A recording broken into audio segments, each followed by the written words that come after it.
My name is Councillor Abdul Khayum, Councillor for Firth Park, and I'm the chair of this licensing subcommittee. And before I ask other colleagues to introduce themselves, can I ask Democratic Services to just read out the housekeeping arrangements, please? Thank you, Chair. In the event of a fire alarm sounding, please take instruction from staff and stewards. The assembly point is in Tudor Square. Please can I request everyone to switch their mobile phones to silent mode so as to not disturb the conduct of the meeting. The meeting today will be webcast and the recording will also be available for people to view later through the Council's website. It is also possible that Sheffield Live TV will record and rebroadcast the meeting. While ever the meeting is open to the public, photography, video and sound recording of the proceedings is permitted. However, the Chair has discretion to withdraw or suspend this permission. For example, if the recording is disrupting the conduct of the meeting or is being undertaken in a manner which could capture personal information, or in the event that a member of the public participating in the meeting objects to being recorded. Thank you. Thank you, Sarah. Okay, is there any apologies for absence? No apologies, Chair. Thank you. Any exclusions of public and press? No, Chair. No. Any declarations of interest? No. Okay, I'm not going to ask everyone to introduce themselves. So, as I say, my name is Abdul Khayum, Councillor for Firth Park, chair of this subcommittee. On my left, my colleague. I'm Councillor Woodcraft, Councillor for Fulwood. Maroof Ralph, Netherite and Sharrow. Shimla Finch, Licensing Officer for the Licensing Service. Morning, Samantha Bond, Legal Advisor to the subcommittee. And Sarah Hyde, Democratic Services. Thank you. Can I now ask the applicants to formally introduce themselves, please? Andrew Cunio's Ice Cream. Thank you. And the representatives or any responsible authorities? Joe Pearce, the Parks and Countryside Service. Dave Rice, Parks and Countryside. Thank you. Any interested parties present? Thank you. Okay, so now I'm going to ask our solicitor to the committee to outline the procedure following at the hearing. Thank you. Thank you, Chair. Could I just check everyone's had a copy of the papers? Yeah, lovely. We've got some extra hard copies if anyone wants to look at them as we go through the hearing. I think it is quite a big bundle, so it's probably likely we'll flick between all the pages. But the hearing procedure is right at the back on page 33. So the licensing officer, who's Shimla this morning, will introduce the report. If there are any questions concerning the report, they can be asked by members and the applicant then. So if there's anything missing or inaccurate, and we'll get that amended for the record. We'll then head to the applicant and their representative to detail the application, provide clarification on the application and respond to the representations made. So there'll then be an opportunity for questions by members of the committee, and with the leave of the chair, interested parties may also ask the applicant and their representative questions. We'll then head to Parks and Countryside to also detail their representations. As with all parties, new representations can't be raised, so it's just to expand on what's already been submitted in the report. Members will have an opportunity for questions of you, and with the leave of the chair, the applicant and their representative may also ask you some questions. You'll be given the opportunity to sum up. It says a maximum of 5 minutes in the report, but we offer everyone ample maximum time, so there won't be any time limits on that today. And we'll have the final say with the applicant to sum up their application and leave us with any final thoughts before we take the options as detailed in the report from the licensing officer. Members will then go into private session to take legal advice and consider the application.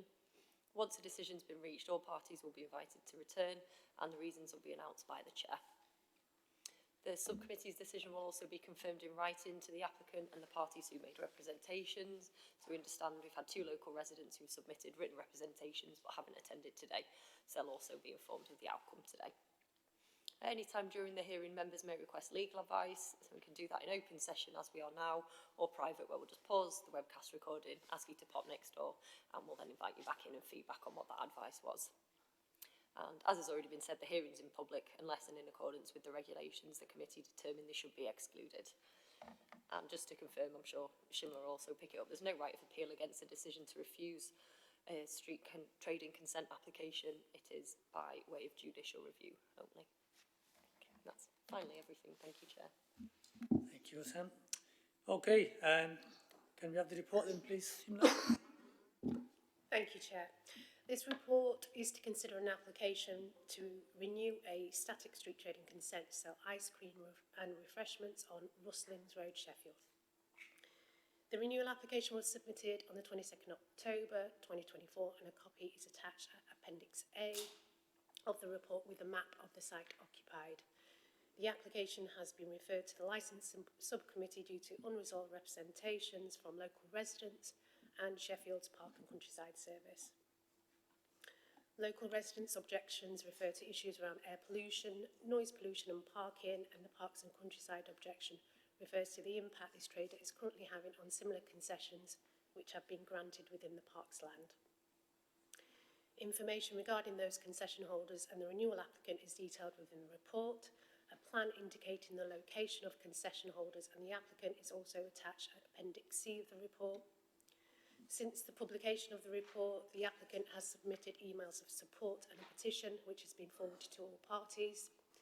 The applicants and the objectors have been invited to attend the licensing subcommittee meeting. Copies of the invites are attached to Appendix D. I've had confirmation from the local residents that they are unable to attend today, and Parks and Countryside Service have confirmed attendance. There's no financial implications arising from this report, and it's recommended that members consider all the relevant information available, any representations made, and the Council's street trading policy. Thank you, Chair. Thank you. Any question on the report? Everyone okay about that? Okay, thank you.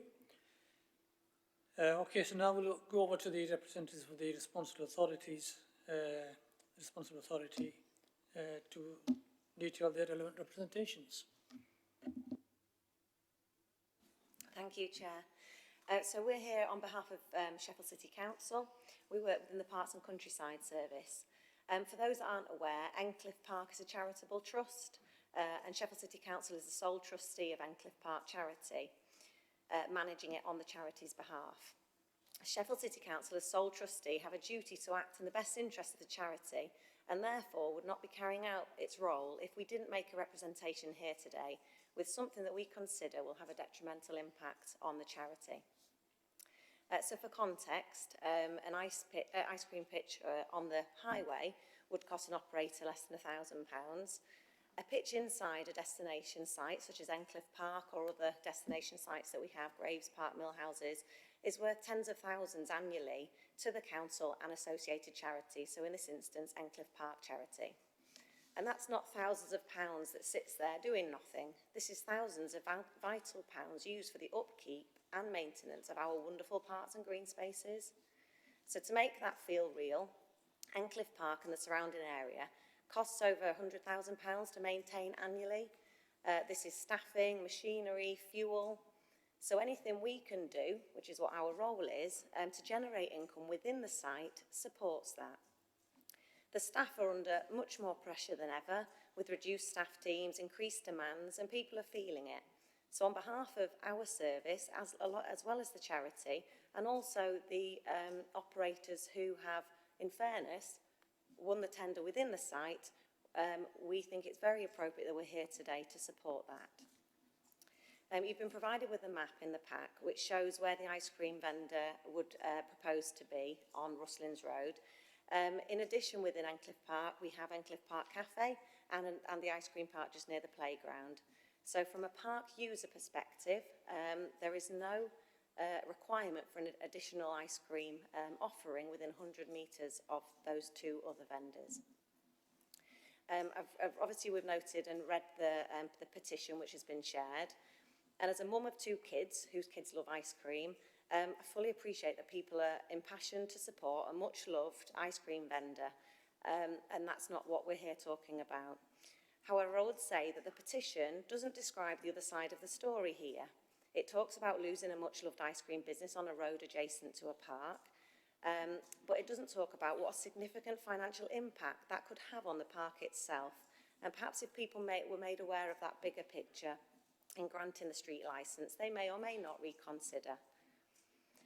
However, again, to try and make this feel real, the amount of money the charity loses by granting this licence could contribute to a part-time gardener.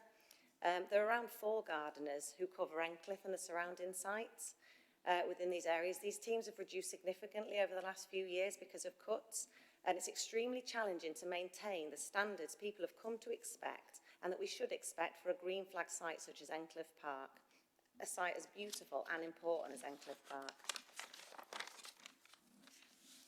So yeah, just to conclude, you know, it's not comfortable sitting here today. We are really passionate about the service we work for. We really don't want to do something that isn't for good reason. What we're trying to do is for the outcome of our park that we really feel very strongly about. We're not trying to affect somebody's business. What we're trying to do is our bit to support the protection and maintenance of a really important site for people within the area and within the city of Sheffield, one of Sheffield's green jewels, and on behalf of Endcliffe Park Charity. So thank you. And I'll obviously have any other questions if people have them. Okay, thank you. So I'm just going to open 2 questions now if any colleagues have any questions. Any questions from the colleagues first? Yeah, thank you, Chair. Yeah, you're saying that you feel there's no requirement for another ice cream van within 100 metres of the one that there is there. When I look at the map, to walk from the ice cream van, between the 2 ice cream vans, it's about 300 metres. I mean, do you have a comment on that? Yeah, I do. I'd say that's plenty close enough. There's an ice cream van near the playground. There's an ice cream offer within the cafe. I think that's ample ice cream offering within the area, based in the wider context of what that impact then has on the site. Thank you. That's all for the moment, Chair.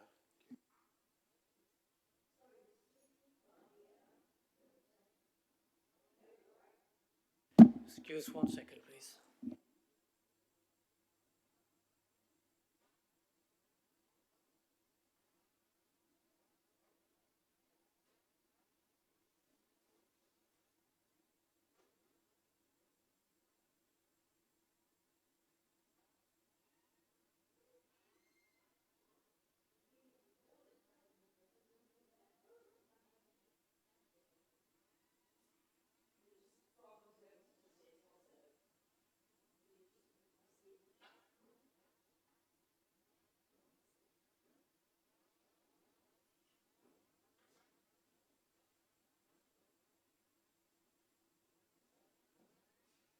Okay, apologies about that.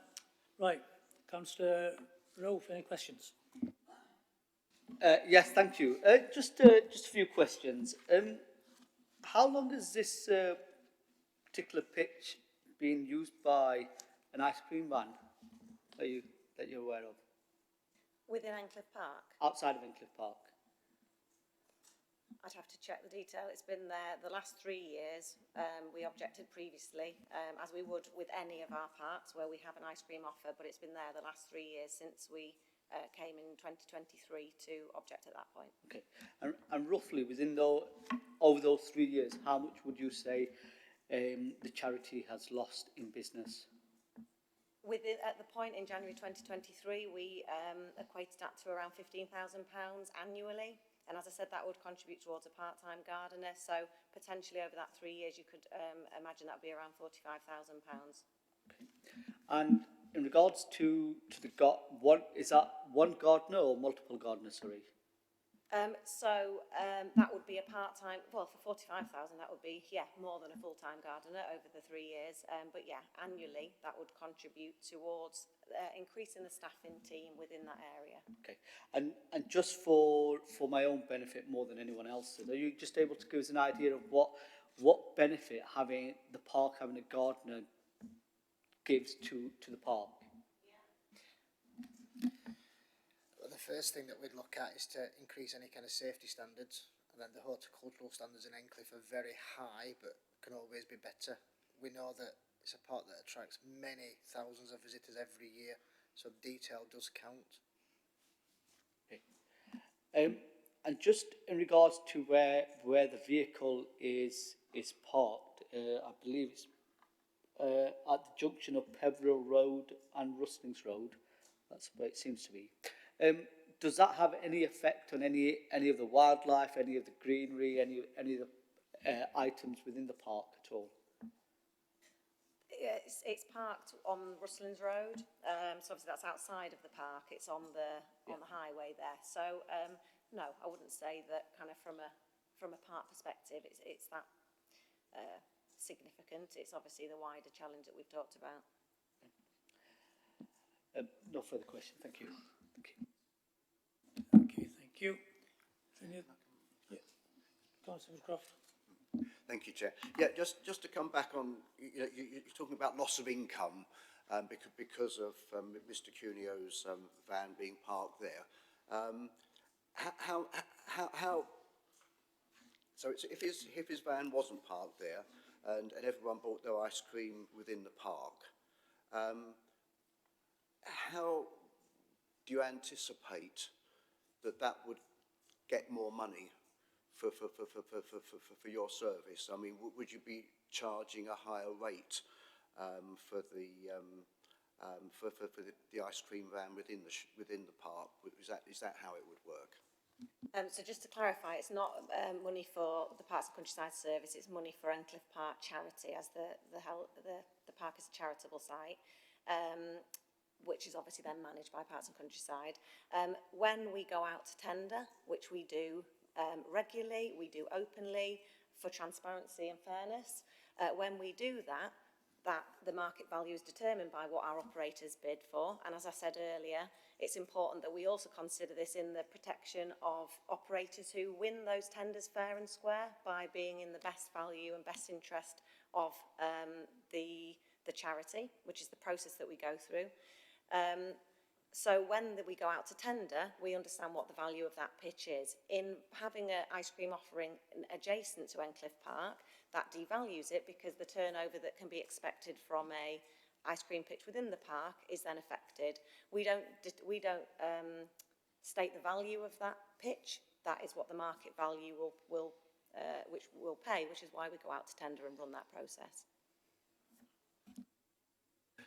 Thank you. And how often do you go out to tender? Is that on an annual basis or on a much longer term basis? So previously we saw a decision to go out for 3 years. This year at the charity subcommittee on the 25th of November, we saw a decision to go out for 7 years. So we at the charity subcommittee, as I said, it being a charitable site, we went out to the market for 7 years so that we could try and support the city's climate ambitions further. We wanted to be able to, from the market research, we understood that actually for operators to be able to invest in the kit, they needed a longer length of tenure to be able to justify that. So we sought the decision by charity trustee subcommittee members, which was given on the 25th of November. We went out to the market.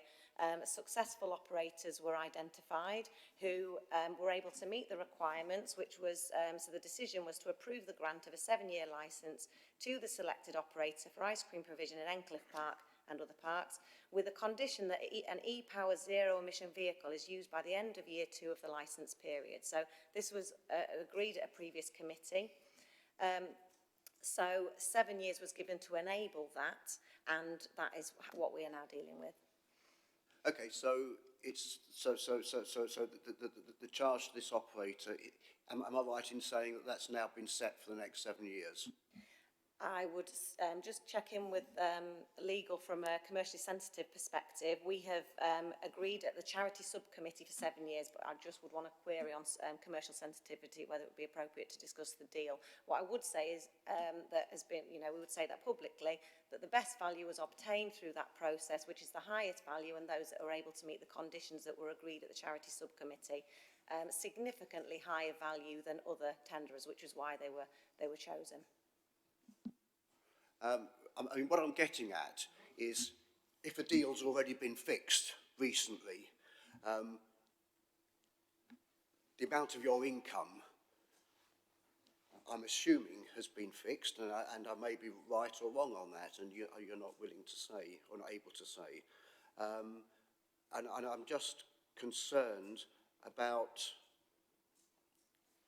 if that income from that ice cream van within the park has already been determined, whether there's another ice cream van outside the park, whether that will have any bearing on that income. That arrangement has been confirmed. We would do this as a matter of course, out of principle, out of fairness to operators who've gone through a process.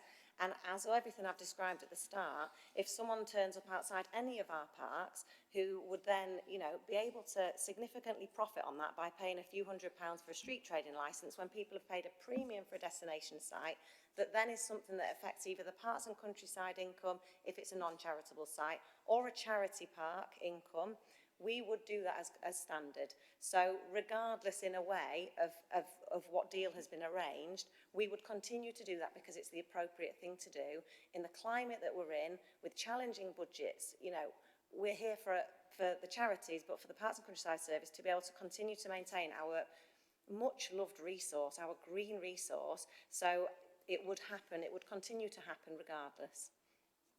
Thank you. Thank you. Councillor Yes, sorry, just one question.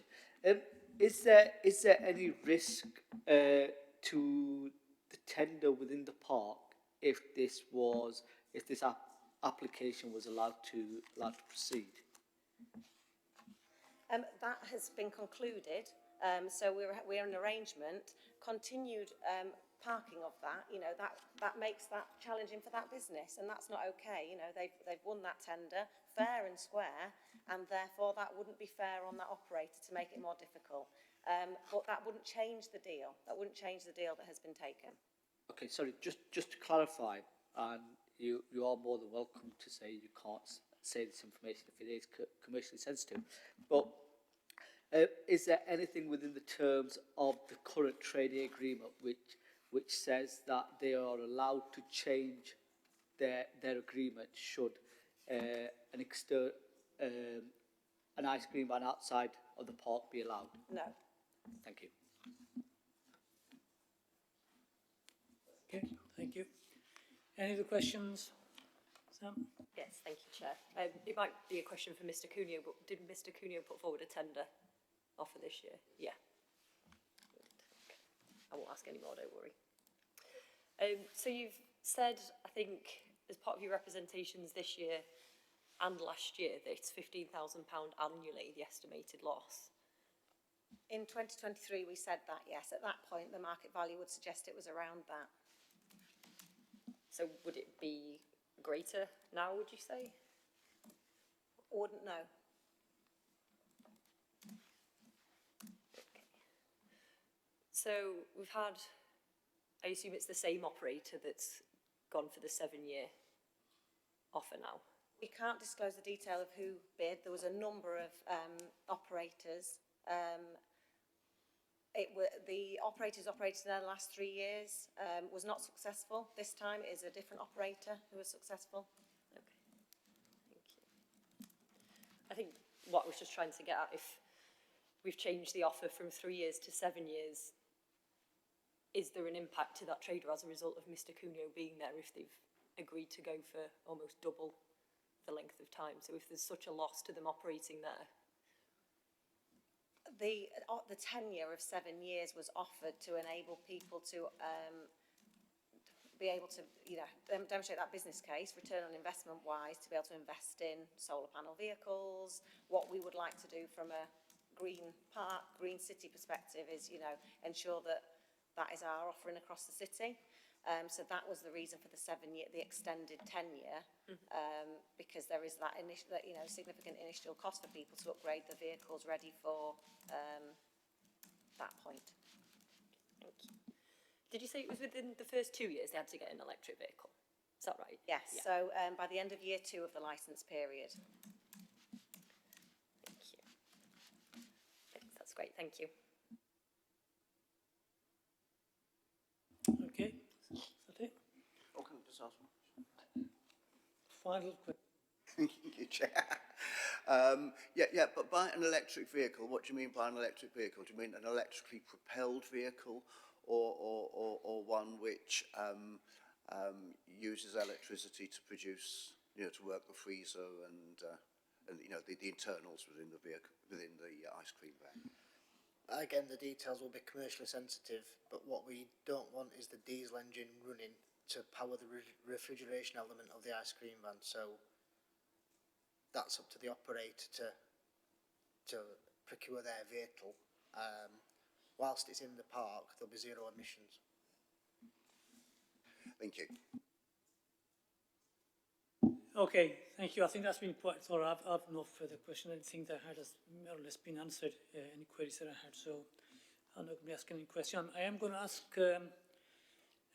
invite the applicant to ask any questions, if they have any questions of the representatives of the authority. Thank you, Chair.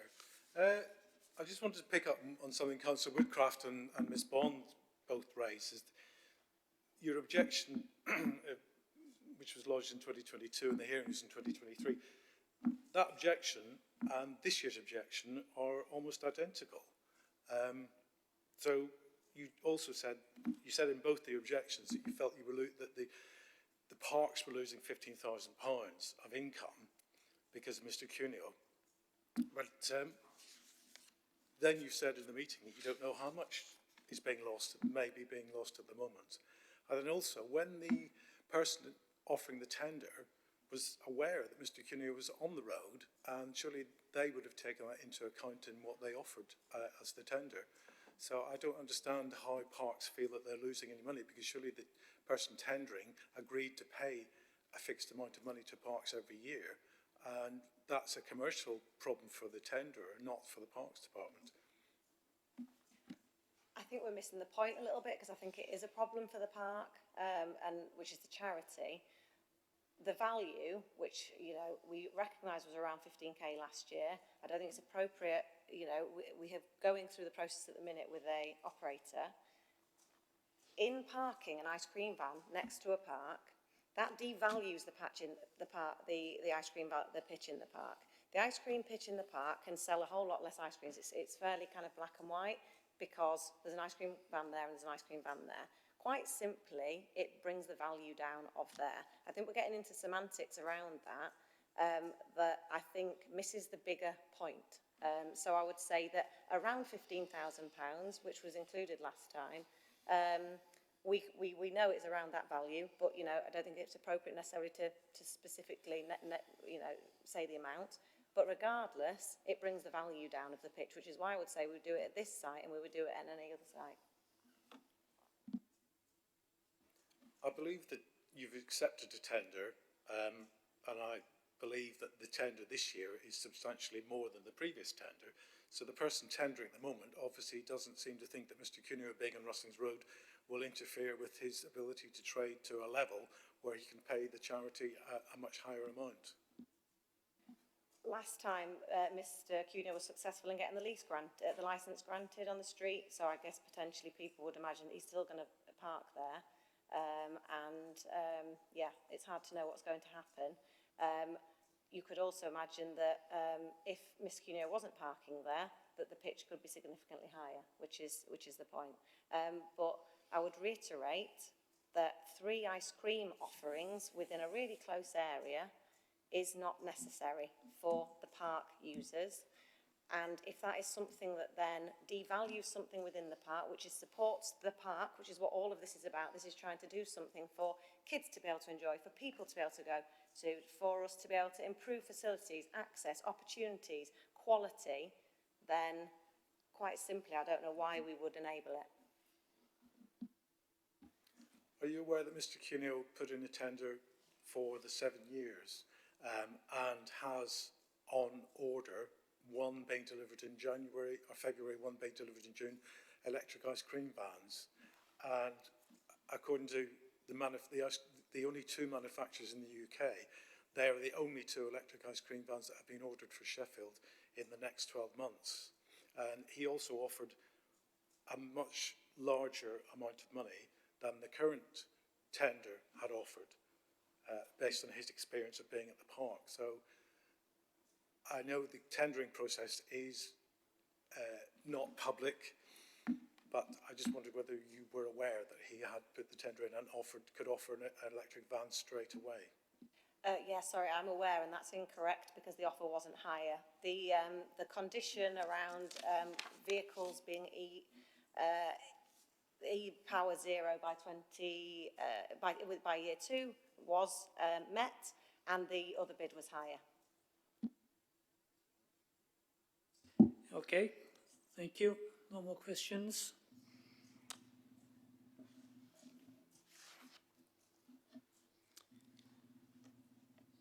Okay, now moving on to the applicant. If you can detail your application, please. Yeah, thank you.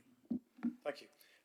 My client, Mr. Cuneo, had operated an ice cream concession inside Incliffe Park for over 10 years until he didn't win the previous tender.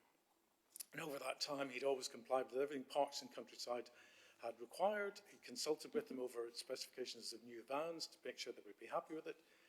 And his van, which is currently on Rustlings Road, is a Euro 6, which is fully compliant with Sheffield City Council requirements for commercial vehicles on the highway. When the tender came up, Mr. Cuneo offered what he felt was a reasonable, fair bid based on his experience in the park previously, and he knew what profit he could make and what would be a sensible figure to offer. Unfortunately, the new vendor offered more, and it seems that that figure that the tender had offered, the previous tender, was unachievable. And so the new vendor has obviously not tendered again this year because they're aware that they can't make the money to pay Parks what they'd offered to pay Parks. Parks are objecting on the grounds that Mr. Cuneo is affecting the income of another business in the park using section 2.8 of the street trading policy. Some of you on the committee will remember I served on this committee for 10 years, and during that time I dealt with a number of issues of conflict with new applications for street traders' licences between current retailers and other street traders. And I believe in every case we felt the right to trade, the right to run a business that may compete with other traders, overruled objections, as this makes a more competitive marketplace for the consumer. I think the view of the committee and those at that time was generally, so long as the street trader was not adjacent to an existing trader, we deemed that open and competitive trade overrides any concerns. You will notice that Mr. Cuneo's van is parked, as Councillor Woodcraft pointed out, about 300 metres from the van in the park. And I believe that most people enter the park either by the Hunter's Bar entrance or the entrance from Bingham Park, not from the Rustlings Road entrance. So I argue that the van inside the park has more than adequate access to huge numbers of the public who are in the park. I hope the committee would agree that competition is good for the public, and in large number of members of the public who have messaged Mr. Cuneo, I think you should have the copies of those emails in your report pack. And also the online petition has reached over 1,000 signatories this morning.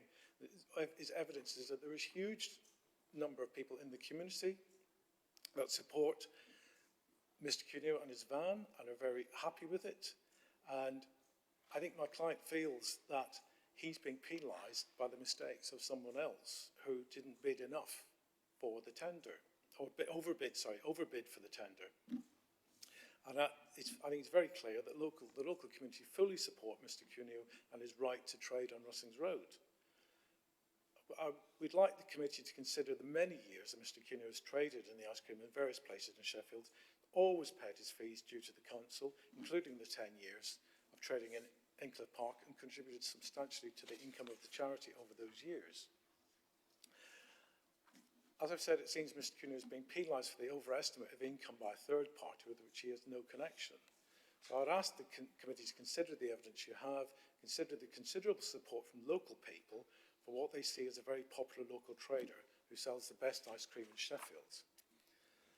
I'd just like to address the two objections from residents on Rustlings Road. Despite the difference in names, I have evidence that these people are from the same family and that one of them doesn't actually live in Rustlings Road. And I think the objection about the parking has been dealt with, as that's a highways issue and shouldn't concern this committee, I would suggest. No other objections. Point out that if you don't know, Rustlings Road is a very busy road, it's a bus route, and so there's continuous traffic, continuous noise all day. The there is no generator in the current van that runs all the time. It's a Mercedes van, and the engine runs at a low level to just run the refrigeration equipment. And it probably isn't possible to hear it from one side of Rustlings Road to the other due to the amount of traffic on Rustlings Road. So thank you for your time, and I'm sure you will consider this matter very carefully. Thank you, Chair.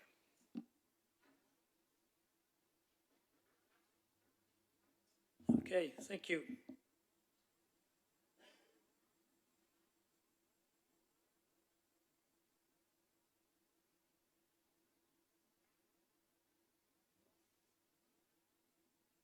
So we're just going to open to some questions again, if you have any questions. I'm going to make a start this time. Just for my clarification, you said the applicant had previously operated within the park on licence. This time, because they did not win the bid, the applicant has obviously applied to trade on the road. Is that correct? No, he was already trading on, he already had a street trading licence prior to him having the tender for the park. So he was trading in both places. Okay, so I'm presuming that the reason for wanting to trade in the park is because there's more income there? Well, I think he'd like to trade in the park because he'd like to offer the service to the people in the park who come in through the Hunters Bar entrance or the Bingham Park entrance, which you'll see on the plan that you've got is at either end of the park. Mr. Cunew's to the side of the park, and so he felt he thinks that if he had that tender, he could contribute a substantial amount to the charity and offer the same excellent service to many more people who don't come on the Rustlings Road entrance and probably aren't aware that he is there because of the way that they enter the park. It's just like a side entrance to the park. The main entrance is at either end of the park. Yeah, thank you. Okay, Councillor Rolfe. Yes, thank you. Just a few questions from me, please. You sent in this document which says emails of support. I'm just reading just one of the emails. It says, "Hi Inglana, I'm from BBC Look North. Saw your post on Facebook. Would you be up for speaking to the BBC about it? If we came down to the pitch with a camera one day this week? Thanks, Ollie. Ollie Constable, journalist." My question is, sounds like a fantastic email, but where in that email does it say they support the application? I'm not sure what that email is, but Mr. Cunew has refused to give an interview to Look North because he wanted just to talk to the committee before we talk to anybody else. Thank you, but that doesn't answer my question. So let me ask the question again. Where in that particular email does it say that that email supports the application? I don't have the copy of that email. I'm not sure where you've got where that copy's been sent from. It was maybe been sent in error because there are a large number of emails. I think my client maybe sent emails to licensing. I sent a list of emails to licensing that I'd looked through and were clearly in support. So I apologise if you've received that email. It probably shouldn't be there because it's obviously not a supporting email. Thank you. And then just further on, there's a petition in support of the renewal application. Just want to check some of the stuff that's written in that petition. In the petition it says, the council are trying to move them off again, even though it is a Euro 6 van which does not kick out emissions. Are you able to just clarify that particular point? Do Euro 6 vans kick out emissions or not? No, it's well within the, although the van's not inside the clean air zone in Sheffield, it is fully compliant with the clean air zone. So it's the lowest emission possible from a diesel or petrol-driven vehicle. As I said, Mr. Cunew has ordered 2 electric vans and intends to replace 2 of his current vans that are ageing but are still Euro 6. They will be replaced with the new zero-emission electric vans. Thank you. Just to clarify, here it says it does not kick out emissions, and you've just said it has the lowest amount of emissions. So could you just clarify, does it kick out any emissions at all, yes or no? I think kicking out emissions is, it depends what emissions are. It may have permissible emissions under the Council's Clean Air Act and controls. So it's the lowest possible emission. It's certainly regarded by the government and by the council as being, Euro 6 as being the cleanest vehicles on the road. Thank you. Additionally, earlier on you said you had some evidence to suggest that Mr. Cuneo was the only one who'd ordered any electric vehicles for Sheffield. Do you have that evidence to hand? My client tells me he's spoken to both manufacturers, the only manufacturer of electric ice cream vans in the country, and they confirmed to him that there were no other orders placed by Sheffield vendors. Okay, so just to clarify, you have no written evidence, is that correct? I've no written evidence, but... Thank you. Just some further questions about the previous history within the park. Were there any issues at all whatsoever when you were within the park? No, there were no issues whatsoever, no complaints, no objections made. And any issues for the application or when you were outside the park? No, this is the first time we've received objections from any residents. No further questions at this time. Thank you. Thank you, Councillor Roof. Councillor Woodcraft. Thank you, Chair. So there's a competition situation here, although it's sort of at quite a distance, and it's obviously profitable for you to trade on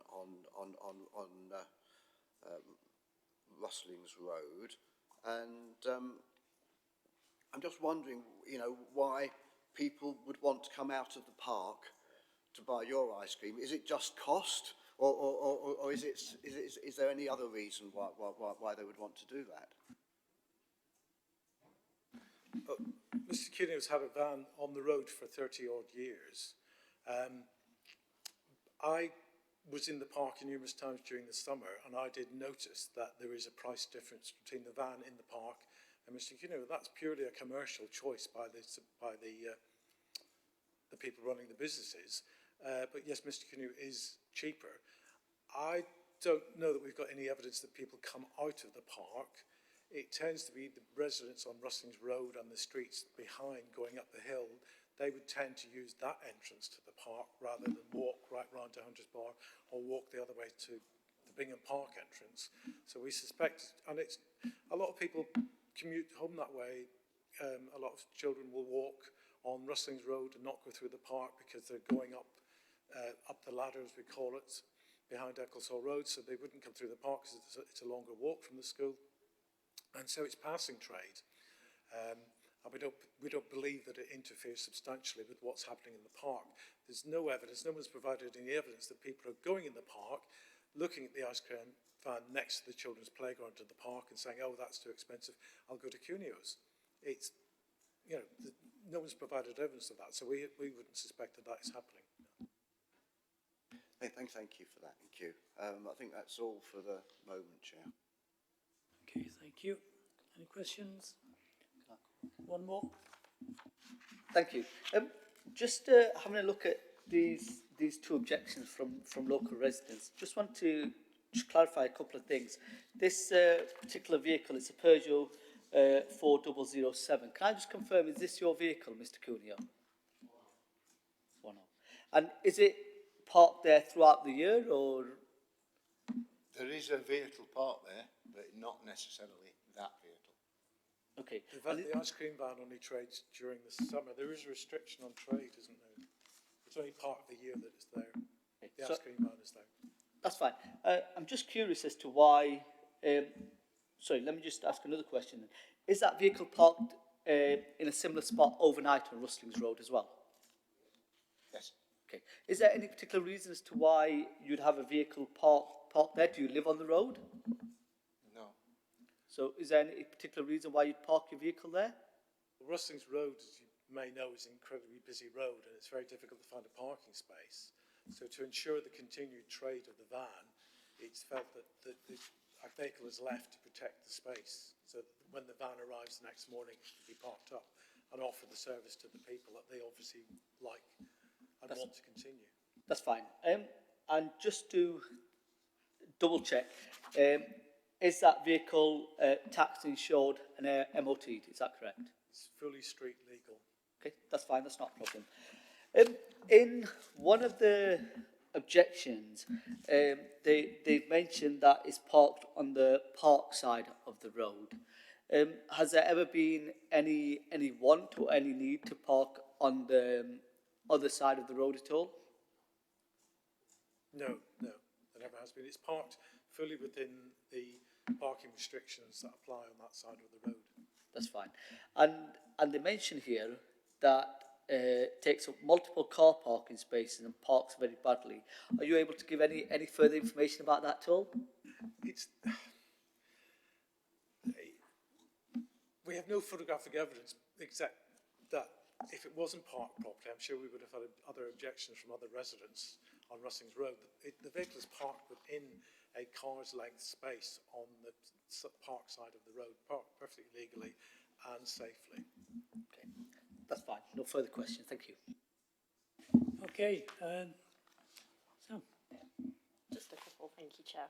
Did you say you only trade in the summer, Mr. Cuneo? Is that just the summer months or ad hoc? Mainly. And the two vehicles that you've ordered, will one be replacing the vehicle on Rustlings Road? No, that's designated for somewhere else. Somewhere else, okay.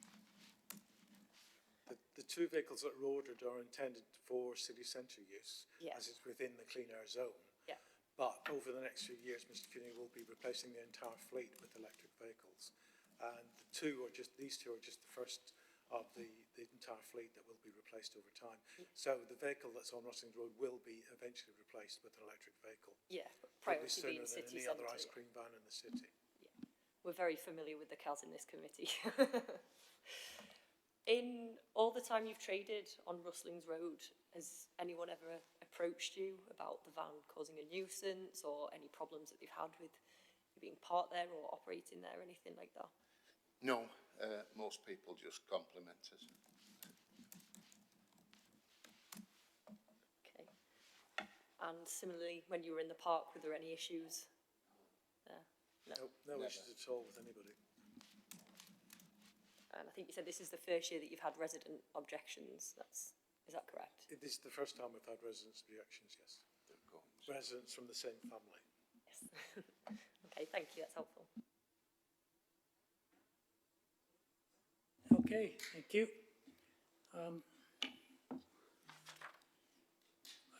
Now see the representatives of the responsible authorities to cross-examine the applicant. Any questions? Just a couple of points of clarity, if that, if that's okay, Chair. Just around the ordering of vehicles, we deliberately went a couple of months ago to the charity subcommittee, knowing we needed to seek that approval first to go out to the market and then to go back to actually grant the licences. We did that deliberately because we knew that operators, potentially some who already had pitches, may be in a position to order vehicles, but others had indicated that until they knew that they'd won the pitches, they weren't going to be in a position to order a vehicle. We were provided with information. There was around a year lead-in time for those vehicles, so we deliberately rushed through to get a decision this side of Christmas so that people could prepare themselves in time with the conditions of the licence. So just a point of clarity around that's probably factually correct. There hadn't been orders placed at that point, but we were aware of the lead-in time and had that considered. And also just a point of clarity around the existing operator. We have had a really positive relationship with the existing operator. They did bid again because there was reference to the fact that, and I think, a bit unfair, they're not here, and I don't think that's appropriate, talking about an operator that's not here. That we've had a positive working relationship with them. They bid again, but they were not the highest, the bid, as we've talked about, and hence they were not selected, not able to, it was not best value for the charity. So it was just a point of clarity because I think it was suggested that that had not worked out for them or that they'd not bid again. That's not the case. No further questions, thank you. Okay, thank you. So, applicant, do you want to sum up your application then, Neil, before we move on to the options? Just to,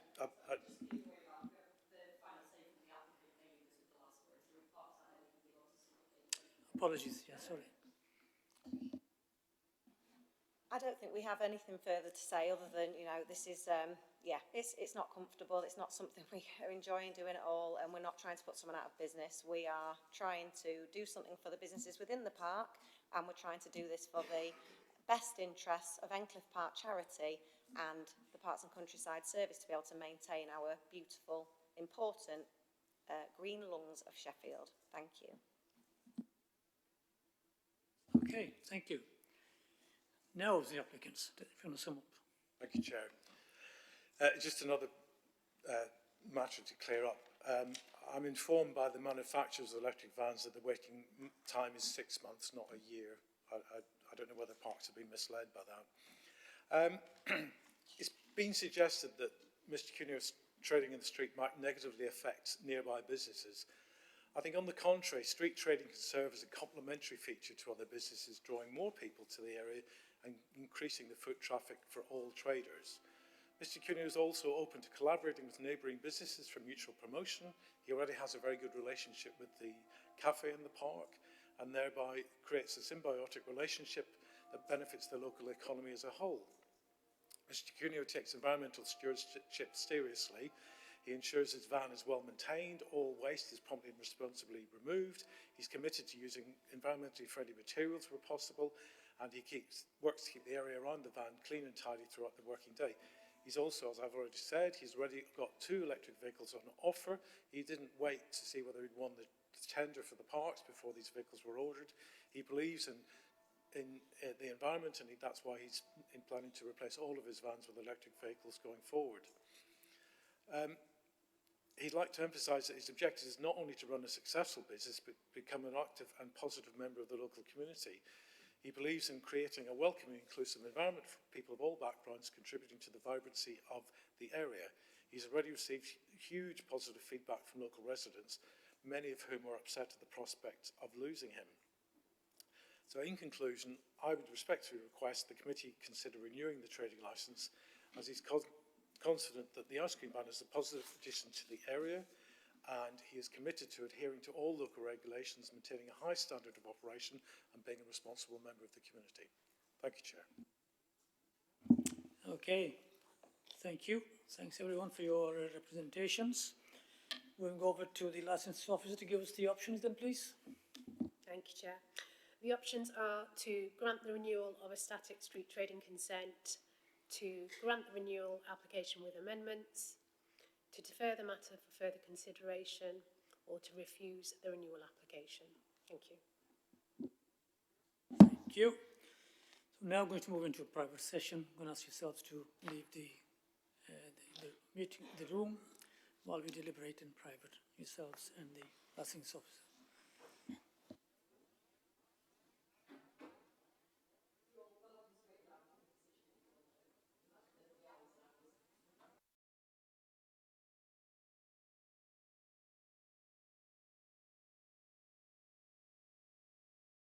Okay, thanks everyone again for coming to this meeting this morning. As you can see, we have deliberated, we've come to a decision, and we've heard everything from all parties this morning. And based on what we've heard this morning and the evidence presented to us, we have agreed and we are happy to grant the application to renew a static street trading consent for the applicant as applied. Thank you. Anything else, Sam? No, just to round it off, as I said earlier, there's no right of appeal against the decision, but you have the opportunity to judicially review it should you wish, and obviously it's only granted for a year, so if we're in the position where we're sat here again, then the position can be looked at that time, but as it stands at the moment, members are happy to grant as applied for. Appreciate everyone's time coming this morning. Thank you very much. Thanks again, everyone. Thank you. Bye.